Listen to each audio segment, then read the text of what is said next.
What up, Footer Nation? Gary Hootenholla here, and welcome to another episode of the Ambassador Show, the roundtable right here from the great state of New York. With me, I got our NYBS team ambassador and survival expert, William, with us. What's up, Will? How you doing, guys?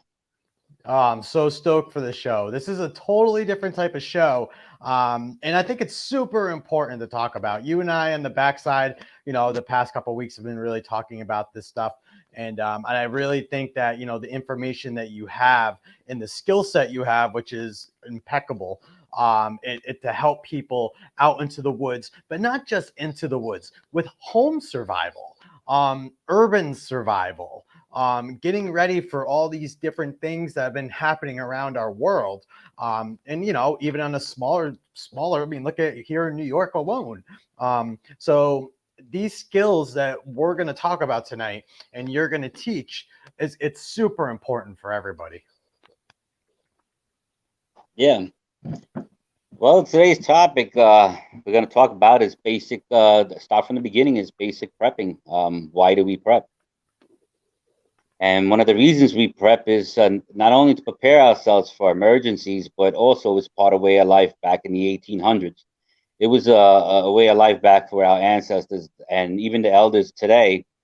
We didn't have refrigerators. We didn't have all the technology we had today and the way the food was processed. So they had to use old traditional methods to preserve and store food. And this is what basically we're going to cover a couple of topics on.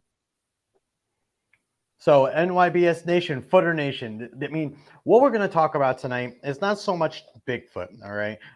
Me and Will may put some things that how you can do some things for Bigfooting, which is still part of what we do. But here at the NYBS, we're more than just looking for Bigfoot. We're about the environment. We're about the bush. We're about survival, things like that. We look into a lot of different subject matters, but at the end of the day, it's all encompassed within the field of Bigfoot. It's all linked in some way, shape, or form. So definitely, like I say, have a pen and paper because this man right here, his knowledge base is insane when it comes to the outdoors. Like I pick his brain all the time, and the stuff that he teaches me, it's like it's awesome. You can never stop learning. So let's get right into it though, because we're going to be talking about prepping. Will, do you want to explain what is prepping? What do you do with it? Well, prepping is a way of preparing ourselves for, hard times, for many different reasons. Like we said, the world's changing today. And back in the old days, they had different traditional methods of prepping that a lot of these skills are lost today in today's world. And there are a lot of things that we can learn and how to process our foods and how long the fruit lasts on shelf life, everything else that goes along with it. I'm going to start with some basic stuff. When we go out to our local supermarkets, we tend to buy stuff. I mean, when we prep, we want to look for dry items like rice, white rice, all kinds of dry beans, um, a lot of different salt, sugar, flour. And why we get them is because basically those are long term. These are things that you can store. And there's many ways of storing them. You have packing these stuff in mylar bags to canning them in jars, and or just the special freezer bags that that you can like Ziploc bags and put them in a freezer, or you can get these package type of bags that you heat seal them on each end, and you can actually it's like you process the food meats with. But when you want to start prepping, you want to get like a little closet, a pantry, a basement with some shelves, with a cool area with low temperature. Um, you don't want to put nothing near sunlight, nothing near the window. You want to keep everything in a cool environment and in a shady area. Um, so we're going to start with processing the dry goods. There's many methods that people use today. You could just simply get mylar bags. I prefer them because for the fact that they, as a special material that doesn't bio deteriorate in time, and it doesn't affect the food flavor and taste, and it doesn't decompose. So it has a shelf life up to 40 years. So when you pack rice, dry beans, flour, sugar, and stuff, them actually, once it's packed and processed and ironed and the air is taken out of them, some of them come with oxygen removal packages. And once you seal those, they can last up to 40 years. Now, a lot of people want to stock up on simple stuff like canned foods. You can go to Walmart and buy canned foods for 50 cents, green beans, peas, carrots, you name it, sweet peas. Canned foods have what they say in the can itself, maybe 2 years, 3 years max, or 4 years. But the actual shelf life of canned foods is 10 to 15 years. So every 10 or 15 years, you would have to rotate that stock. But if you still want to preserve it and not be able to use it up, you can always empty them out, drain out, rinse it with water, and then take it and put that same canned food. Now, here's the tip. Take the canned foods that you had in there for 10 years and you opened it up, and once you rinse it and wash out, you can actually put it in a dehydrator and then dehydrate it and then package it in Mylar bags, and it'll last you another 10, 15, 20 more years, believe it or not. So, and canned foods, if there's two methods, you can put that in all your canned goods in a plastic bin, a tote, uh, or you could put them in a plastic barrel that has watertight seals. And long as the cans are not dented or, rust on the cans or whatever, just write down the day you purchased them. And then, in 10 years, you rotate your stock. But it also could last even longer if you had a refrigerator and put the canned goods in the refrigerator, because it's kept even cooler. So its shelf life can actually retain longer. So a lot of people don't know that. But why do we prep? You got to understand, times are changing. The economy's fluctuates, the prices soar through the roof. A lot of times, you know, what you pay for something that was a light amount of money now becomes very expensive, and it creates a food shortage. A lot of stuff that goes on with the world creates a massive food shortage. So by supplying yourself, it'll help you get through those hard times when people are actually racing to go to the supermarket to purchase everything because of panic, like what happened with COVID and every other stuff. Um, this gives you a chance to be ahead of the game, prepare yourself for some stuff, but not just for that. What about snowstorm, natural disasters, bad weather, you can't get to the store? Or what if you lost your job and money's low and you don't have enough to buy groceries? You can go down to your pantry, open up a couple of stuff, and boom, there you go, food for the week, the month, or a couple of months. So prepping is a way of life, and it's been done back as far as the settlers came here in the Americas. And from the old method to today, there's so much that we can learn and so much to discuss. So, any questions, Gary? Yeah, so I'm just writing this stuff in the chat. So, Footer Nation, watch. I'm posting what he's talking about in the chat, so we can have information left there. So right now, Will, I wrote Mylar bags. I wrote cheap canned food, veggies, etc., which you could purchase at Walmart. They have a long shelf life. And I said keep your pantry away from windows in a basement. Now, I got a question for you, because here we go with talking about basements, right? So what about damp basements? Because once again, all basements are different, right? So how would you keep food from spoiling or not getting moldy in a damp basement? Well, a lot of times, if you have a damp basement, I recommend everybody get a humidifier if you have power and electric. If you can't, just to dry out the air in the basement. But it's how you pack it. You can have the dampest basement ever, but if you, long as you got airtight and watertight containers, buckets, 5-gallon buckets that are food grade, that have the rubber seals underneath, they work great. And you put them in there, and you don't have to worry about them. Sometimes you get these little silicone packages that you can get, and put them, after you pack the food, you put that silicone package in the bucket, just to take away some of the moisture that's inside the bucket itself. But it's not going to contaminate the food because the food has already been sealed. But that's just to take the moisture out of the inside of the bucket in case. Um, Back in the days, basically salt. A lot of times salt. People would pack foods and salt and stuff like that just to preserve it. That was a way of things in the back in the old days, especially fish and meats and stuff.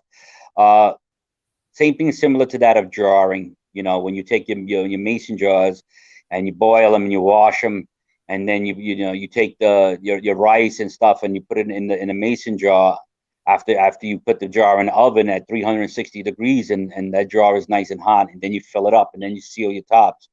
and then you still put it back in the oven for another 20 minutes just to kill any parasites or bugs or anything that might be in grains, rice or beans or whatever it may be. Not all of them do have it, but it's just a way to be a little bit more careful. Um, Logging in your information on how much you supply and what you have. And remember one thing: sugar, salt. But a lot of people got to think about flour. Flour is very important because flour you can make all kinds of stuff. Yeast you can make bread. Um, Baking soda and stuff like that. You add to your list. I have a list that's right in front of me, and there are different types of foods to store for long term. Honey is great to even store because it's a substitute for sugar, and honey never rots. Um, you can store like even maple syrup, but see, maple syrup will get a little bit of what we call a little bit of a green mold on the top of the syrup if it sits there for so many years. But you could just take your finger and wipe the mold off, and the maple syrup is fresh as could be. It's only on the surface of that little cap area, so don't be alarmed. That's not bad, and it's not going to harm you. Powdered milk during hard times. Buy powdered milk because you're not going to be able to get milk in the stores. You can make your coffee, carnation milk, powdered milk. All the powder substitutes that will work great. Coffee. If you want to store coffee, instant coffee is the only one that lasts long term. The rest will break down in time. But yeah, buy some instant coffee. Put that on the side, whatever you like. People don't even realize red wine lasts up to 100 years. Red wine. People drink wine. It's a good blood thinner. It can add flavor to food. Same thing like vanilla extract and everything else. There is a number of stuff that you can buy and foods that are long term and some that are short term. But you could take your short term food and create them into long term just by the way you process it. Well, we have a question from Loretta. Our boy Joe's here. Hey, Joe, we always got to give you your shout out. And he's going out bigfooting. So we wish you always the best of luck and get us something. All right. Go tell Rasta we said hi. Hasta la Rasta, baby. Hello, guys. So we love you. We love you, Joe. Just the main thing is be safe out there with that. All right. So Loretta has a question. And it comes question, Will, what's your top must food to have items? My number one top list of food, which would be probably the rice and the beans, because you can store that by the bulk and with a large amount. Um, I guess I can't really say exactly that would be the top because I have such a variety. I've been prepping for 7 years. So I just on my rice alone, I probably got over 900 pounds. So why do I store? Because I got family, we got kids, we got neighbors, we got anything can happen. You know what? I don't want to fight the crowd. I just want to have a little bit. And another 20 more years if I retire, I'm gonna eat some of it. But yeah, they're all great. It's just you have to think about what you can get in bulk size that's gonna last you. You don't want to waste a lot of money on one box of item. For instance, I went to a ShopRite and looked at a box of macaronis, and the macaronis was a 20-ounce box, and they charging me $3 to $4 for that box, which was ridiculous. I went to the dollar store, same box, same company, same amount of 20-ounce on the weight, and guess what? It was only $1. So you can go to a dollar store and go out and get the same items for under $1. So you're saving yourself a ton of money. So you go there, spend $10, $15 every week. It doesn't kill your pocket. But guess what? You bought more than $20, $30 worth of food. So it's how you shop, the way you shop, and look around for sales and, stuff in bulk items or what you can. Mac and cheese, like you said, Gary, once before, is excellent. You get that and you take it out of the box. I don't like to keep nothing in the box. I like to repackage it just so that I feel, even if it's in a Ziploc bag, get it out of the box because cardboard tends to absorb condensation. So you don't want cardboard. I'd rather put it in a dry Ziploc bag because it's not going to get no water in it, no moisture. So you're going to be just as good. And that's going to help a lot. So any other questions? Oh, good. I'm just typing that up. Yeah, I said that we ended up buying insane amounts of pasta because it was $1. So it was like 10 for 10 at Price Chopper, and here I am just loading up the cart. And then the following week when I went back, because we're still talking, you and I are still talking about all this, and I'm like, oh, mac and cheese is 10 for 10. Just start loading the cart back up, and I'm just like, now I have like pasta everywhere, and Yeah, but I mean, at least it's there, right? With that, even all the sales. Yeah. So okay. So we talk about food, and we kind of food can obviously is one of the most important. But let's get into a little bit of the other necessities that we need for prepping, right? Um, so talk about water filtration. So because once again, yes, okay, we have all this food, we have all this stuff that we can cook with. We have Pam sprays, all these kind of like aerosol cans would probably be good too, right? Like Pam sprays, if you could have them, I would assume, right? Also Right. would be a great. It's also any kind of aerosol would be a great fire starter if you really need bind. You could start fires with them. But let's get into like water filtration and stuff because like once again, we're gonna need to get water. Yeah. They if you go to Walmart, you can buy these Sawyer's special Sawyer's filters that actually have an adapter that attached to a 5 gallon bucket.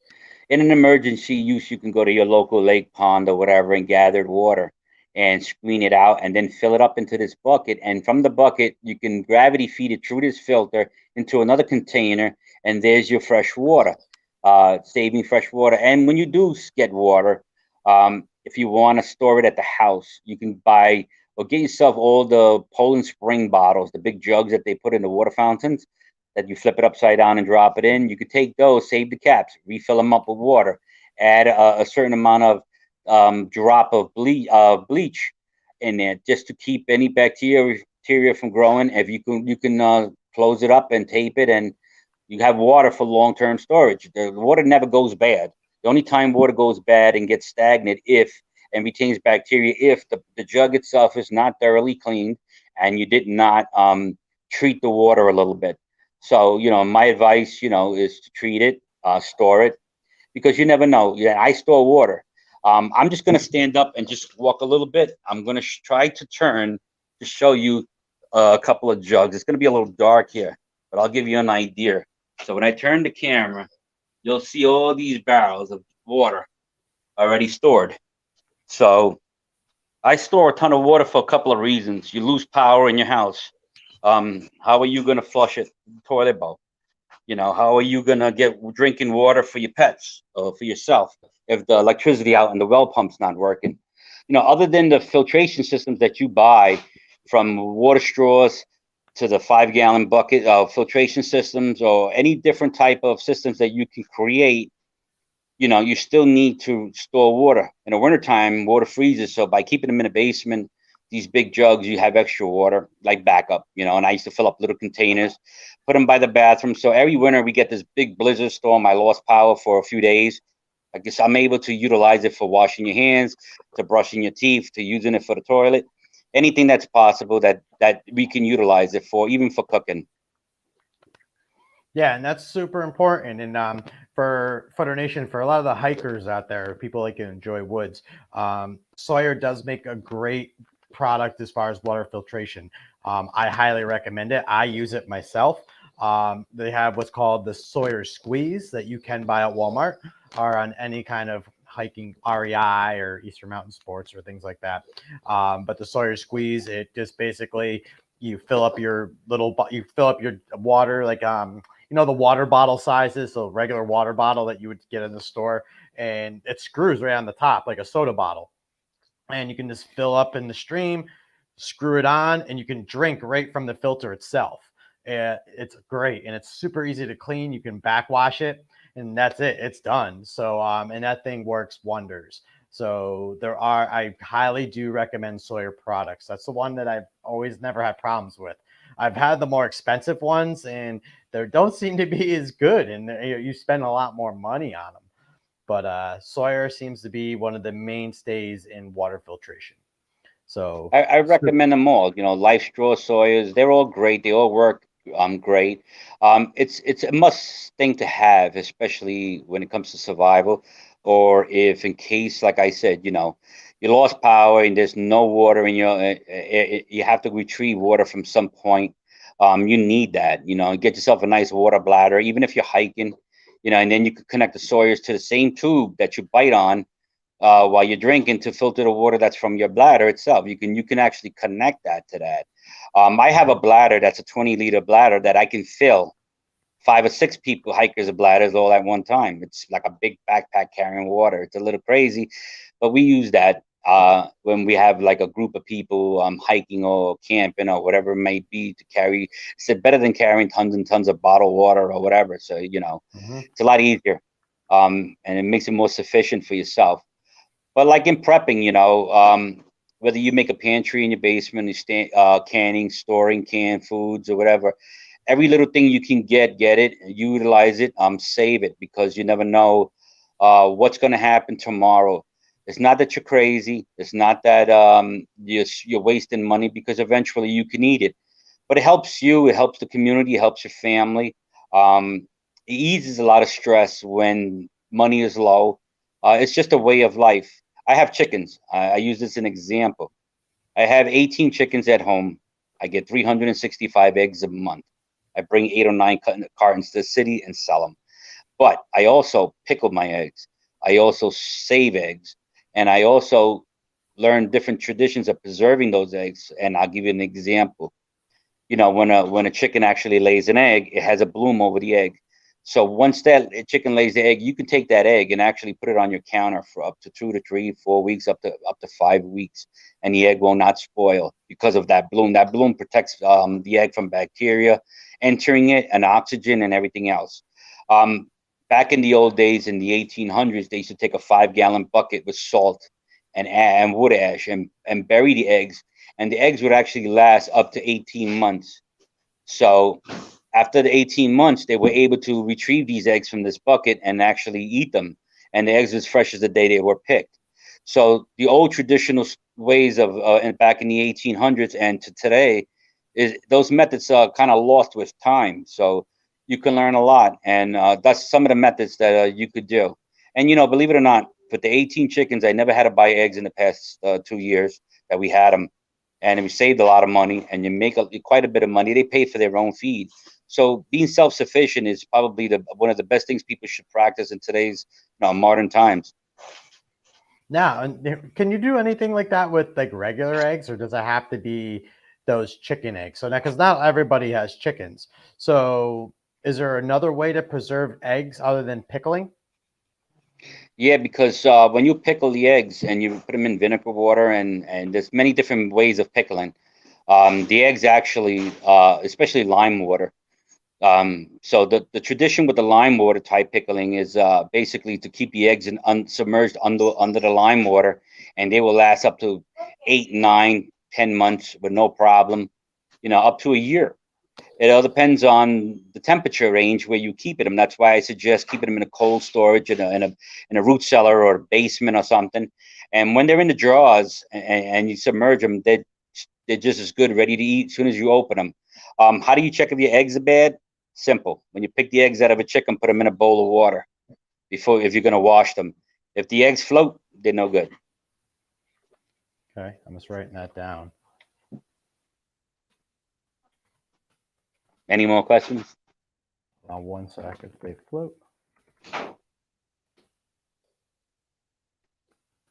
I'm just Footer Nation. I'm just typing all this information for you in the chat, because this is a lot of stuff that we were trying to get across to everybody. So if you hear me, if there's just a quick pause, that's only because I'm uploading all this information. So right now I added all about the water purification. That's all on there. Like Will says, you can put 1 drop of bleach in water. Also, if you don't feel comfortable with that, they do sell water purification tablets. You can do that also. With that, I just put lime water for pickling eggs, and then I wrote, bad eggs, if they float, they're bad. So, with that being said, all right. So now we've talked about food, and I mean, this is going to be a subject matter that keeps coming up on all this series. So we'll be talking a lot about food, because once again, food is super important. And Footer Nation, just so you know, this will be a multiple part series. This is, right now we're just talking about beginning, but there's a lot to talk about when you start getting into this. And our boy, Mike from Long Island Bigfoot has entered the building. What's up, my boy? We love you, Mike. So How's it going, Mike? This is gonna be, a couple part series, because it's gonna get more intense as we keep going, right? So this is basics. Think of it like, I'm in chemistry right now, and let me tell you, the first couple of weeks of chemistry, I was like, all right, this is nice, and now all of a sudden it's stupid. and it's this, I'm deep in chemistry and I'm just like, my mind's blown. This is the way that prepping starts to become after a while. So it's going to get more intense. It's not for everybody. This show isn't for everybody. This show is for people that really that care about, I guess, care about, being prepared.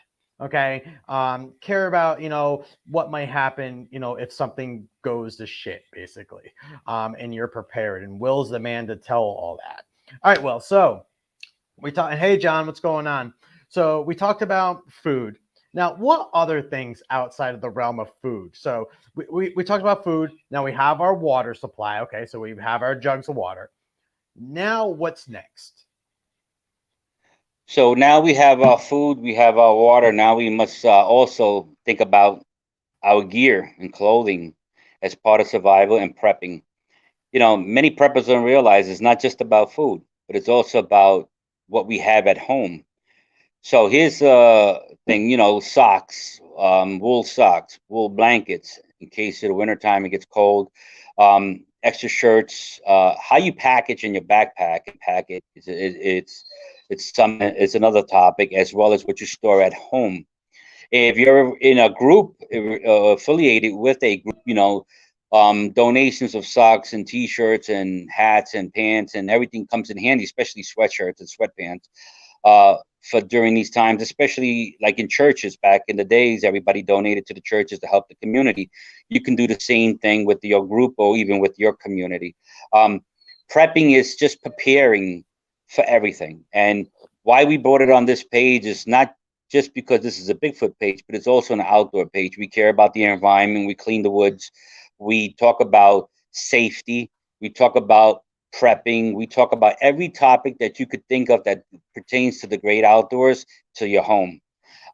It's very important, and it's something that sometimes we have to address every now and then, so we can develop each other's skills and get better at what we do. This is what we do. It's the same thing like when me and Gary will go out in the field. We study every detail on the field in order to bring everybody information. I have lists in front of me, but we're going to have to break it up into a whole bunch of series and what to buy, what to store, how to store it, and when to store it. That way you can get more for your buck, and not spend so much money.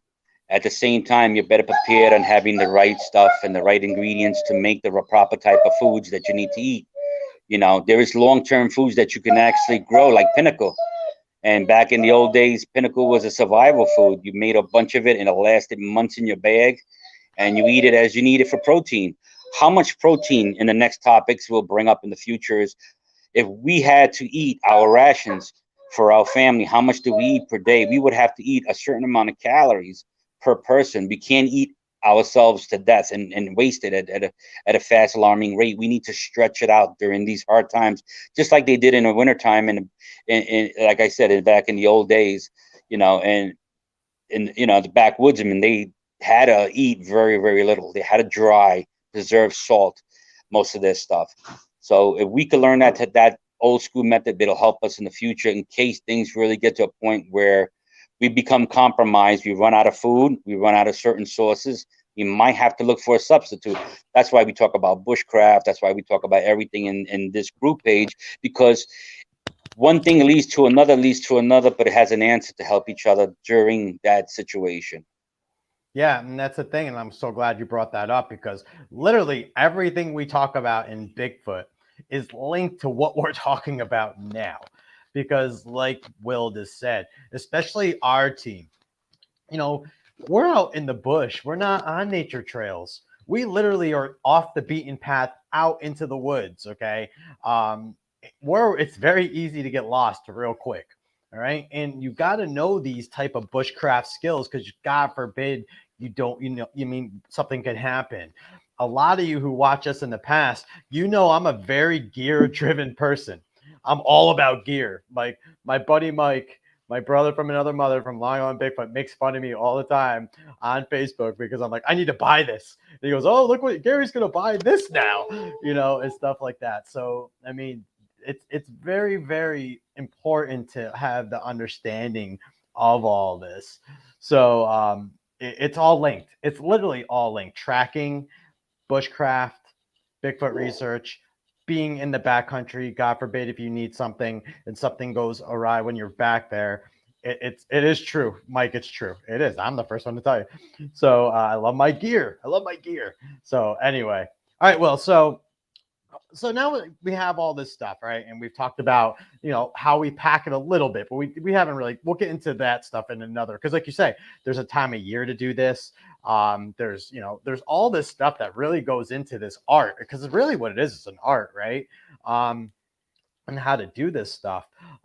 So we have wool blankets, okay? We have clothing. So you're definitely going to have to pack some extra winter clothing, like snow pants, probably, right? Things like that for the winter. Thermal pajama, thermals, things like that. The cool thing about in modern day times is that I can tell you, thermals aren't as expensive and they're actually a lot more comfortable, especially hunting thermals. Like they're not like the long johns of the past. They're super comfortable. But now let's get into like other survival things. So obviously when we do survival, prepping still goes with that, right? We would need what? We need fire, right? Because so could talk about fire in general. Let's talk about fire. Matches, candles, um, all kinds of fire starting stuff from flints. I can give you a list of a ton of stuff. But one of the most simplest things to have that never goes to waste, or it never empties out, and you can use over 1,000,000 times, and it'll always work. A lot of times is a magnifying glass. I got my camping gear. What if my matches are used up? What if my lighter runs out of fluid? What if I run out of fire starting material and I have to use wood? Do it the old method. With a wood and just friction starting a fire. I can do that, but it'd be a lot faster during the daylight on a sunny day to use a magnifying glass and get the Kindle and everything going. And all I got to do is feed it all day until the night to get me through the night. I suggest that everybody invest and get a little bit of everything. You can never have enough. I'd rather have a bag that has magnifying glass, it has waterproof matches, I have candles, I have all kinds of stuff that I can use to start a fire, because you never know when you're going to need it and how you're going to need it. And what if it's raining? Or what if it's a cloudy day? Mm-hmm. What doesn't work with one will work with the other. So you have to be diverse in all your gear. It doesn't matter whether it's matches or any type of gear. You always have to have a little bit of the same gear extra, because you don't know what you're up against. I go hiking, me and Gary will go out in the woods. We always carry a certain amount of stuff with us because we can get lost. But for that time that we're out there lost, trying to navigate ourselves back, we would have to make sure we can make a fire, make sure we can make a shelter, have the necessary tools, knives, backpacks, axe, all kinds of stuff, string, rope. There's all kinds of stuff. And Gary will cover most of that with you as well. But in prepping, the word prepping means to prepare in all means necessary, whether it's food and whether it's gear, survival. So if you're going to get matches at fire starting, I suggest you buy a little bit of everything and put it in a nice little bag in your pack, waterproof bag, and keep everything. Like I said, you can have a flashlight, but the batteries are going to die out. So you might as well just get yourself candles. But here's another thing. You can also buy the flashlight to have a wind-up crank. And you can crank it and you can recharge that flashlight, and use it over and over. It's not going to be as better than some of these other brands today with all these light stuff, but it'll work for you to get through safety. There's so many different things, that you can use. So it's up to you to decide what you're going to purchase. But I like to keep a little bit of everything. I might be overboard, but I feel much better and more safe that way. Well, first off, It's we're much guys. better. Guys are always overboard with all this stuff that we do anyway, right? We always have to have like more and more and more. The new bow, the new this, the new that. We always have to have a lot of it. You know what I mean? That's what I always say. But no. So one thing I did learn about waterproof matches recently is that there is an expiration date on them. And what I mean by an expiration date is you have to basically buy those every year. So I continue to buy different brands of waterproof matches, and I'm starting to find out that they just won't light. And I have them in the nice sealed containers. I use them in the woods, and they're the long stick ones, so you have the nice long sticks on them. But I'm noticing that after like a year, and who even knows how long they've been sitting in the package for when you buy them, right? We don't know. That they do have an expiration date because I'll have to use 2 or 3 of them just to light something. So just because something may say waterproof and you're like, all right, great, this is great. And this is kind of what Will's saying. Well, you got to have a plan B. One of my big plan Bs that I do is, and John says earlier, dryer lint with toilet roll paper sealed with wax. Great. I've used them a million times. They're great. What I do though, I kind of was like, you know what? I'm getting away from the toilet rolls and like lint. What I started doing is I just pick up dead birch bark in the woods when I'm in the woods. And what I do is I bring bags. Oh my God, it's the best. But what I do is I bring bags of it home. I'll literally fill my rucksack with just birch bark and I'll bring it home and go into the shed. And literally I have bags and bags and bags of Ziploc bags of dried birch. And then what I do is when I then go for all my hiking trips and bushcraft and all that stuff, I make my small little pouch bags and I strip it. Right.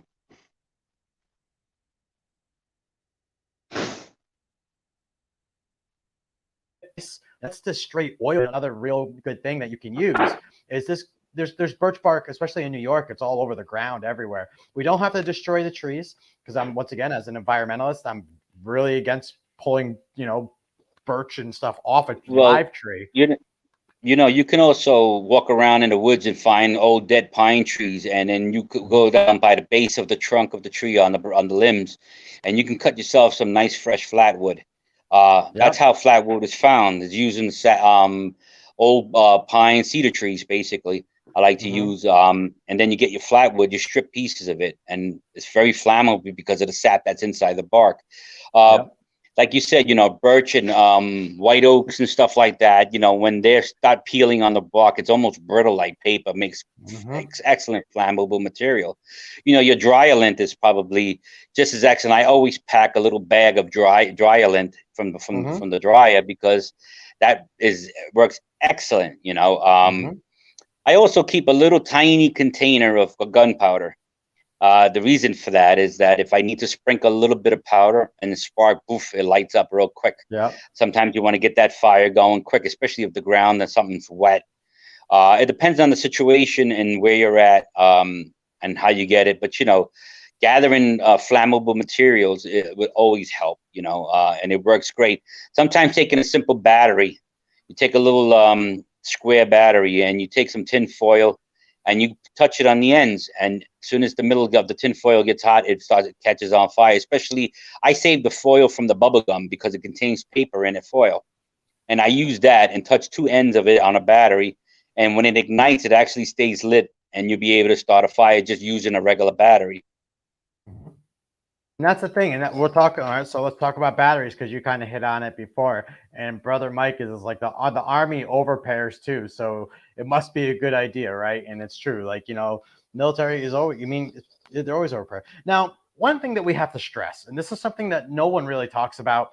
Will and I talk about this a little bit back and forth, is that you literally have to be in shape to do this kind of stuff. You really do. It's called rucking. So when Will talks about, he showed me this backpack, basically, it was water backpack, right? And I'm looking at this thing and I'm like, man, if you don't ruck and you don't train for this stuff, Will, how much does that thing weigh? Just in water, how much does that weigh? Just think about a 5-gallon bucket of water if you're carrying it, how heavy that is in your hands. Could you imagine that on your backpack? There's an old saying, it's best to keep light than heavy. But I prefer to be heavy and prepared than to be light and unprepared. It depends on your situation and your health and that's why I say to people, exercise daily. A lot of people don't notice, but for so many years of me being in the woods, hunting, fishing, hiking, training, and teaching survival, and with the great guys up in the military aspect of it, I'm walking around with a shattered foot and nobody even knows. I'm wincing with the pain constantly, but if I don't keep it mobile, it'll become stiff and then I'm really going to have walking issues. The proper walking sneakers and boots that you wear is very important. Mm-hmm. How you walk is very important. Staying in shape. I have to average myself 2 to 3 miles a day. My girl does 6, 7 with no problem, but I, because of my size and my work, I'm always working, and and because of my problem with my foot, I take it a little bit easy, but I have to stay mobile. You know, even as a researcher, or even as whatever you do in the great outdoors, you have to be in shape, because it's a life and death situation. And if you can't carry yourself to a certain amount of distance and length, and also you have to condition yourself mentally. If you're not mentally conditioned, prepared to deal with stress levels, you're going to fall apart. You're going to freak out. You're going to forget everything that you've ever trained for. And this could be a very threatening situation when you're out in the field. So, and I don't care how trained you are. I don't care how military you are. I had a guy come from the Marines and a guy come from the Army. They were at a camp with us, and they were gun-ho GI Joe guys with Mr. Know-it-alls. As soon as I took their food away from them and half their gear away from them and had them in the woods for 2 straight weeks, when you talk about bushcraft, when you talk about trying to find food, trying to start a fire, I've never seen the stress levels on these men increase so much that they were so frustrated that all that military training just to take orders from somebody, they never actually learn how to survive for themselves. And it's shame, because it's the same thing with us in history. We don't learn what the teachings of our ancestors and what we used to do in the past. We'll never understand how to do it in the future, especially when we shut down the grid and say there's no more electricity, there's no more water, there's no more nothing. Power grid is off. What do we do? Guys like me and Gary, and that's just another day in the woods. We will survive because we take our time to evaluate the situation, how to deal with it, where we're going to be, is our next meal coming from, how much do we have to eat to keep ourselves healthy, and how many calories we need per day, how much water supply we're going to need for one person, or how much gallons of water. In my page, I have a list of, that is a mathematical list that tells you how much gallons per person, per family, per body weight. So, how are you feeding a family of 4, or is it just you and your spouse, or is it just you? You have to think about things like that. Prepping is so very, very important. We keep go bags in our cars, because what happens if something happens? There's an accident on the highway, bridge falls down or something. I got to abandon my vehicle. Am I going to be able to camp out and sleep and walk my way home? I have to be prepared for that. So a go bag will have all the tools and the necessary equipment for camping, sleeping, and just like a camping bag, but it has a little bit extra, just so that I can get my way to safety, to find safety. But for the time that I'm stranded out there, I have something to use and utilize. Um, Never overlook it. It's very, very important. And if you look at today's society, what's going on, it's even more important. But mostly think about the way things are going with work. Work can be slow. We can lose money. Um, Times are getting harder. It's not getting easier. So let's go back to our traditional ways, and let's learn everything as much as we can. Yeah, exactly. And Back like to you you, Jeff. say, and you got to remember, like you said, like yes, you spend a little bit of money. It does cost money. Unfortunately, everything costs money. This is why I find it funny that when people talk about, bushcraft, right? When we talk about bushcraft, and Will and I had this conversation. I think we actually had a show. Our last show was kind of on this, and that you got to spend money to bushcraft. I mean, if you want to start getting into the woods, you got to have a really good axe. You got to have an axe. You got to have a good knife that's going to be a multi-purpose knife, right? I'm not saying you got to spend, hundreds of dollars on a knife, because knives get expensive, axes get expensive, but there is something too when you do start spending some money on some of this gear, because it's better to have some of it. Because once again, if you have a really good knife that you paid $150 for, you could basically have that knife forever. Like that thing could be forever. Like I'm into Mora knives, and my Mora knife, I love my Mora knives. And those things, I spent a little bit of money on some of them. One of them I didn't. My companion Mora was only $20, but I'll tell you, that blade is no joke. I love the Scandi grind. And for me, it works great for what I use it for. But then when you start getting into hatchets and axes and those kind of things, they come all different. But you got to spend some money, right? But you have the gear.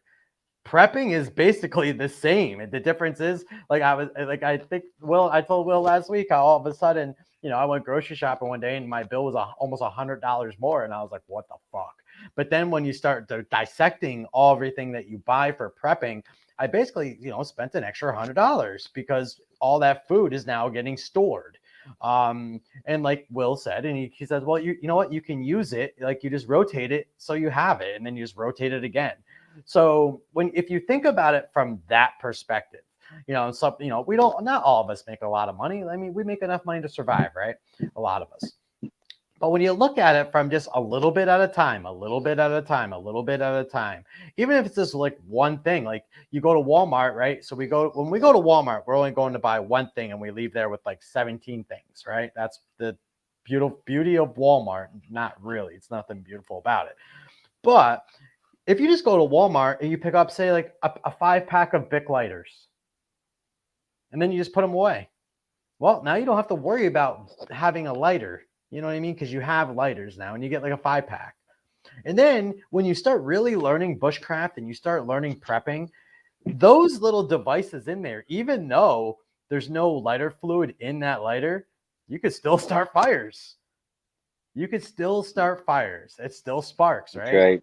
So, and then that's when, like Will said, if you have a little gunpowder, or with these little flints and magnesium bars everybody has, I see so many people use magnesium bars wrong. It works great.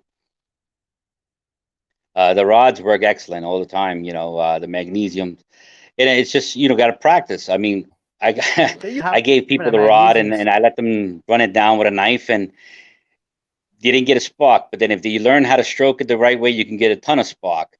So it's you got to practice with your gear. And like Gary said, when you're going to get food, you want to save money by spending less. But when it comes to your gear, you don't fool around, because that's your life support.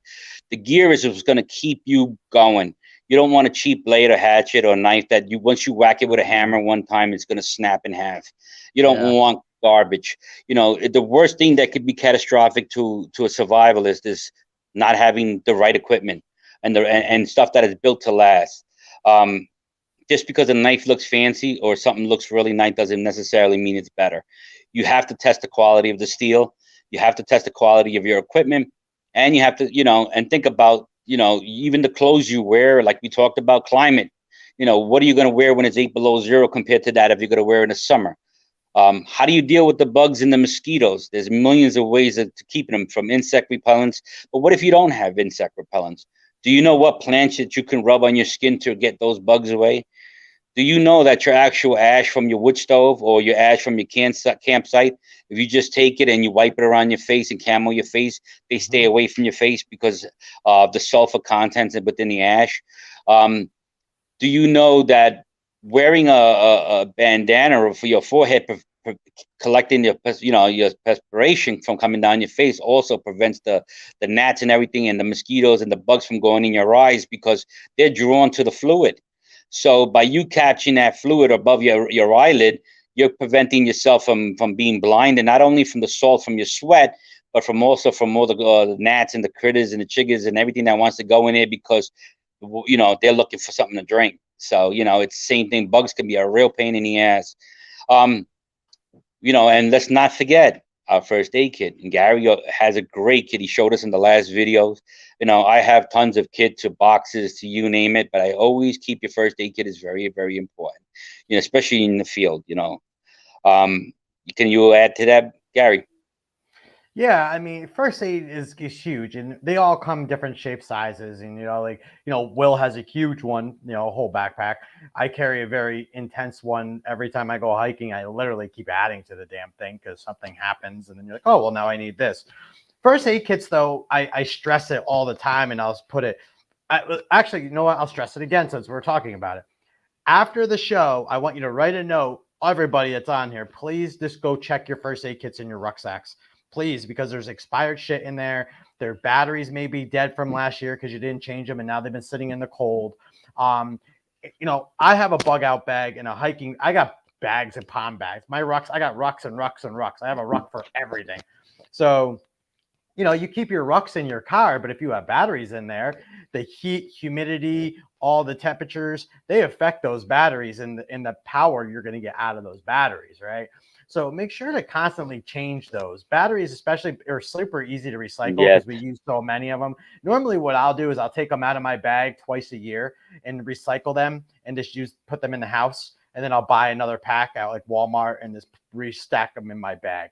But I also use you know, spot location devices and beacons and things like that, that I will only use lithium ion batteries for these things, like the really good batteries. Cause I mean, that you're talking life or death in those situations. So when I see people on the hiking pages arguing about personal location beacons and those kind of trackers, it's stupid. It's not, it shouldn't even be a question, because you'll buy a $500, $600, $700 TV, no problem, right? For your living room, but you won't spend $200 plus maybe $20 a month on a service for something that could save your life. Even if it does, you don't use it, at least I have peace of mind knowing that people can track me where I am. So God forbid, you know, something happens. Yes, Will and I are big woods people. Yes, Mike from Long Island, we go out into the woods, right? But it doesn't mean that we don't want to like still be safe and come home. We got to come home. We all have kids, family, and shit like that. So we got to come home to our loved ones. So I highly do recommend that if you can spend a little extra money on something that's really going to help you if you're out in the bush in the backcountry, buy one of those, you know, buy a Garmin InReach GPS. Yes, you may spend $400 or $500 on it, but guess what? It has two-way messaging on And it. they work great. They work great. And they're expensive, but you're talking life or death. And why do we as humans put a price tag on our own safety and lives? Think about that. We really do. And you know, Gary, you know, that's one of the most things we, like I said, you know, and you just mentioned now having a GPS is very important. Today you can buy solar chargers for your phones, for your GPS, Yeah. for everything. While you're hiking and walking, it's charging from right from your backpack. Yeah. You know, and you got the little solar panel hanging over the side of your backpack. This thing of technology is so freaking awesome. But at the Mm-hmm. same time, learn basic. You know, You let's have start to. basic. Did you learn how to read a compass? Not a lot of people know how to navigate a Mm-hmm. compass. You know, I also carry, and a lot of people don't know. I'll show you on the next time around. I carry like these long beads with a string that hang on a door clip on my shirt. And every time I work a certain amount of distance, I pull one bead down. And every time I go another different direction, I pull the bead down. I work my way down to the beads, and when I get to a certain amount of distance, I can go reverse, and I can literally navigate myself and from my pace of how many feet or the distance, because I move that bead down. It's an old hiker's technique in survival when you don't have certain gear, but you can find a way on your distance, on your footing, how you pace yourself, how many yards, and you pull a bead down, and then you made a right, and you go another 600 yards. So every bead will estimate a certain amount of yardage, whether it's 600, 1,000, 2,000 yards, or whatever it may be. We used to use that. But the compass, I found that almost just about everybody don't know how to use a compass. It's very, No very one tricky. does. You can do it No one regularly, but does. to pinpoint a tree, pace yourself to that tree and find the coordinates, and then go that, and then taking a topo map. And if I Mm-hmm. give you a coordinates like 223.5, 0661, and I left something on a tree, now you got to take your compass and you got to take your I forgot the name of the scale. You put it on top of it, and you got to look at the map and your grid, and then find the coordinates to that, and then find it on the map, and then circle it, and then now you have to fold the map up, and then go follow your coordinates with your compass. You Mm-hmm. know, we have to do this in training all the time. When I was learning training, I had to do this all the time because it was a pain in the ass. But I come to find out it was very fascinating, because you can find, you know, northwest, south, and everything. And the Mm-hmm. quality of the compass is very important. You can go Way to Walmart and buy important. a little cheap compass, but you're better off spending on a good compass, because Yeah. sometimes even in the ground you have minerals like iron and magnetic stuff in the ground that actually disturb the compass. And if you don't have a good compass, it's very hard to tell whether you're in magnetic north or you're in full north, because sometimes if I put you in an iron mountain that's full of stone and iron sediment, your compass might not even read at all. It just Mm-hmm. spins that wheel. So there's a lot of things you got to learn and learn the area before you go anywhere. Please find out your point of interest and the point of return and in and out and every road access that you could find. Find out what road goes to where and which is the direction of that road. Because if you get lost, if you head out northeast, you might hit that particular road. And then from the road, at least you'll see people driving by to get some kind of form of help. The scariest thing about being lost in the woods, especially miles in the interior, in the middle of the wilderness, you can't see in front of you. This No. foliage is so dense. It is the most scary. I got lost, and I got lost for a few days, and I found my way back. But it took a while, and I had to sit down and kneel and think and relax. Sit Yeah. down, kneel and think and relax, and then write down, figure out this, memorize things. I used to train myself in the house. I would put objects in the middle of the living room floor and the TV and everything, and memorize it. Took one look at it, close my eyes. Took a look at it, close my eyes, walk away, and then had my wife take everything away, and then go back to the living room, and then remember exactly where each part of that item belonged. It was mentally training myself to take a picture, a mind picture of my environment. The same way when we look at a piece of woods, I look in the distance, I take a picture of it in my head. So even if I'm wandering in it, I already recognize what's in that terrain and where I was, because I need to have an idea of where I'm going. The problem with today's hikers and people who walk around, they walk around talking, they walk around looking at the ground, they're looking sightseeing, they're looking at that, but they're not actually paying attention to the environment. This is why they get hurt. This is why they get lost, and it becomes a problem. Yeah, I mean, and I'm 100% guilty of that. Say it again.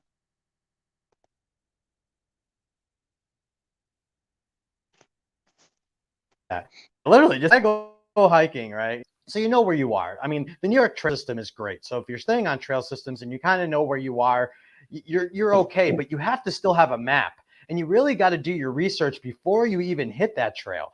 A lot of people seem to just kind of go out there and there's whatever, and then you get lost.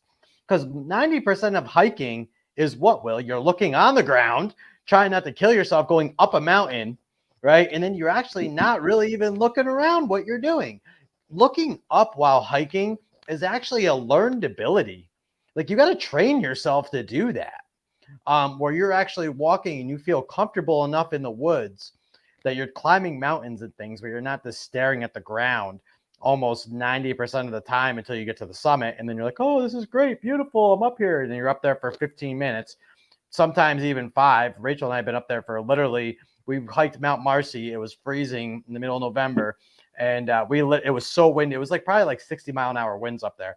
And we were trying to eat. And then we're up there for 5 minutes. So we spent a 14-hour day in the woods. And we were up there for like 5 minutes. And then you just look on the ground. So it's it's just all about, it's just knowing the basics of survival. And, Dean was kind of talking about in the chat, he's just like, well, technology does hurt us in a lot of ways. I agree 1000%, especially from the standpoint of if we're doing certain things like bigfooting and things like that. We'll talk about how technology does dampen what we do, and I totally agree. In the art of survival, and just being out, out in the woods, technology is a great tool to us. Search and rescue can find us a lot quicker with, all these personal location devices. Even your cell phone gives off a ping. One thing that you even have, I always say, is you can buy those charging blocks and just bring them with you for your phone. Once again, and don't ever rely on your cell phone, though. That's one thing I'll always tell you. Never rely on a cell phone. That's why I get these satellite devices, because they work off a satellite, pay the extra money. But you need to have basic skills knowledge. And like Will said, no one can really read a compass and orienteer properly. I mean, honestly, I can read map and compass skills, but if Will was to be like, Gary, here's the exact spot I want you to end up at, I'm not ending up at that exact spot. I'll be in the general vicinity of the spot, but some of these people train so they can get to these exact spots, and it's amazing. But once again, it's very important to know these skills. Just like Will, I've been lost in the woods. I was lost for over 13 hours in Maine. I had a log cabin home in Maine. I went out. I had a whole bushcraft thing out in the backyard, which I had 275 acres on a mountain. So I went out back, and then I ended up just scouting my land. Well, what people don't realize is when you climb a hill in the woods, you won't come down the same way you think you came down, even though you think you came down. One thing that we do in the woods as humans is we do circles. Naturally, we do circles. That's why you always see people will think they're in the woods and they come back around and they come right back to where they come, right?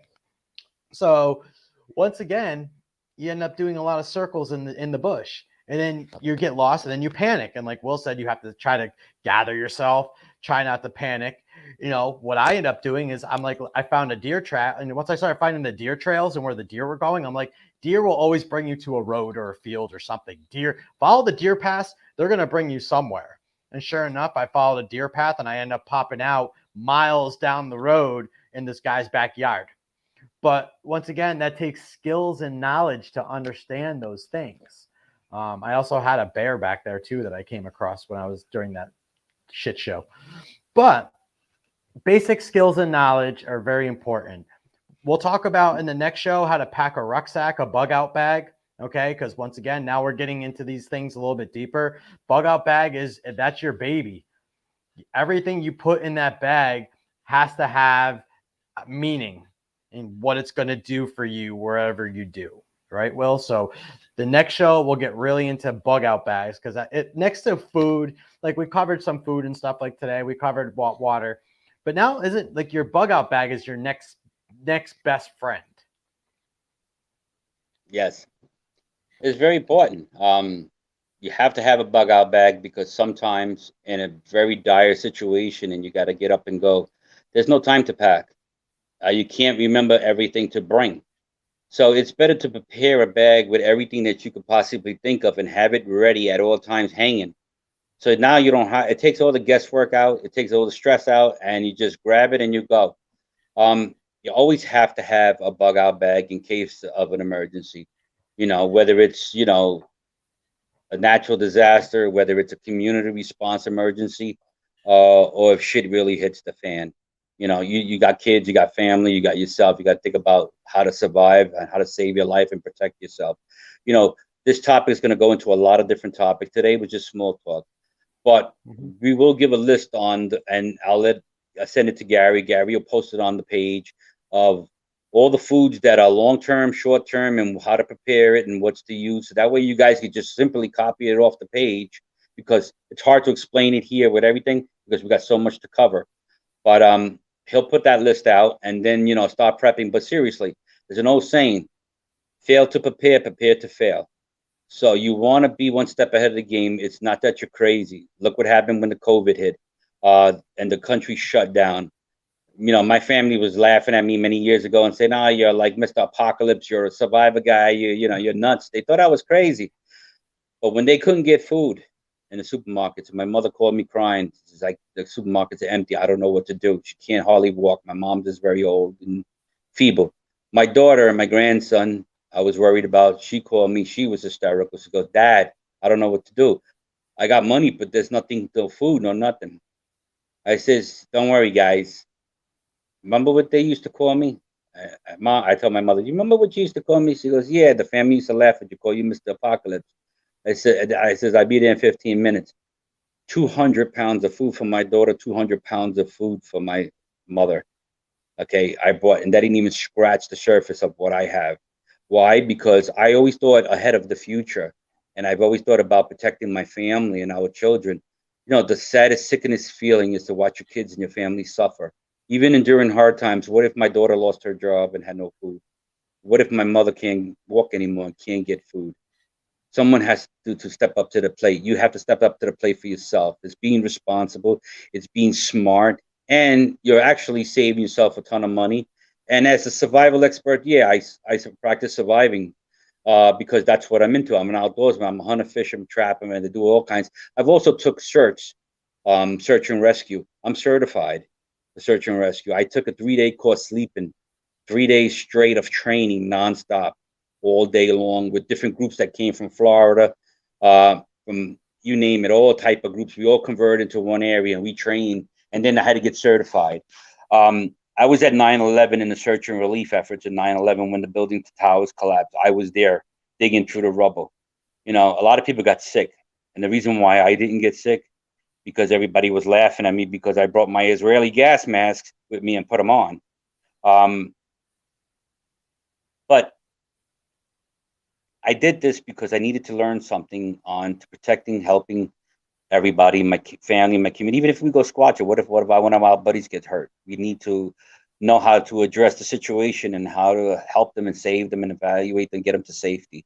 I think about our kids. I think about our future.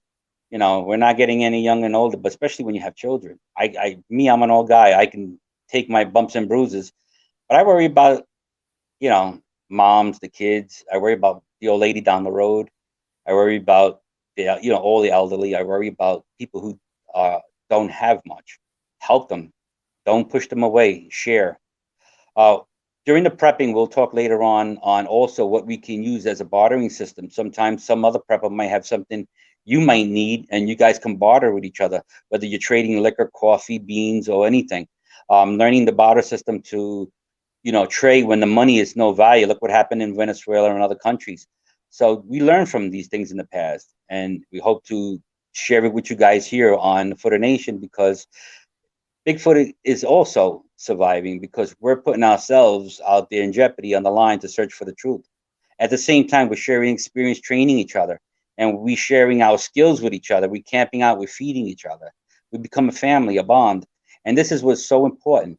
That's why I got together with Gary, and that's why I like this group. And then we got some of the greatest people on here: Joe, we got Mike, we got every single body here, and it's nice when you have people all on the same page with different ideas, because I can learn from them, they can learn from me, and this is what we hear. We bring everything to the table because we care about you guys, as well as we're going to look for the truth. We're going to find the answers.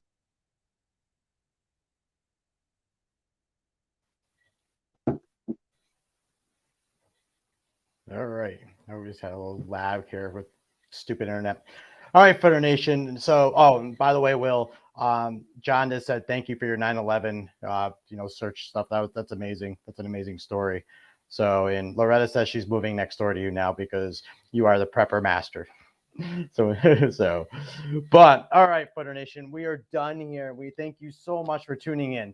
Like I said, this is a different show, but this is very important to talk about. And it's not about, like Will said, we're not here to talk about apocalyptic stuff, and we're not here saying it's the end of the world. No, we're not saying that, but we have to always be self-sufficient and have to be prepared. Key words in there is self-sufficient, self-realist. We have to be this. We got to take care of ourselves, right? Self-resilient, right? And that Right. self-resiliency is lost. It's really lost. And until we just take the time to learn these skills, then we don't have it anymore and they disappear. So as always, Footer Nation, we thank you. We'll be back in a couple of weeks with a part 2 of this. And we say we're going to be posting about the food stuff that Will all said, because it's super important. We want you to have that information. For anybody that's tuned in late to this show, just check the comments. Earlier, I wrote a bunch of notes in there, right? This is like a class. So we hope that, we helped you with anything. And we'll be back. All right. As always, friends, you have any last words, Will, before we get out of here? I just want to thank everybody for their support with this group. And I really appreciate everything you guys done and everything you've shown. I love your work, and keep up the great work. And let's stay together. Let's keep looking for the truth out there. We got to find this Bigfoot out there. If he's out there, we'll find him. If he's not out there, we're gonna have a ball trying to. Yeah. Oh, they're out But there. thank you guys. Thank you so I've much. seen 2. They're out there. There's 2. I saw 2. But no. But anyway, yeah. So Footer Nation, just so you know, we are hard at work in the woods. We really are. So we've been out in the woods doing the work. So we'll have hopefully some things to talk about and upcoming shows and things like that. But just know we're out in the woods. All right. Keep our forests clean. All right. Please pick up. Stay safe. And as always, keep it squatchy, and we'll see you on the trail. Deuces, everyone. Take care.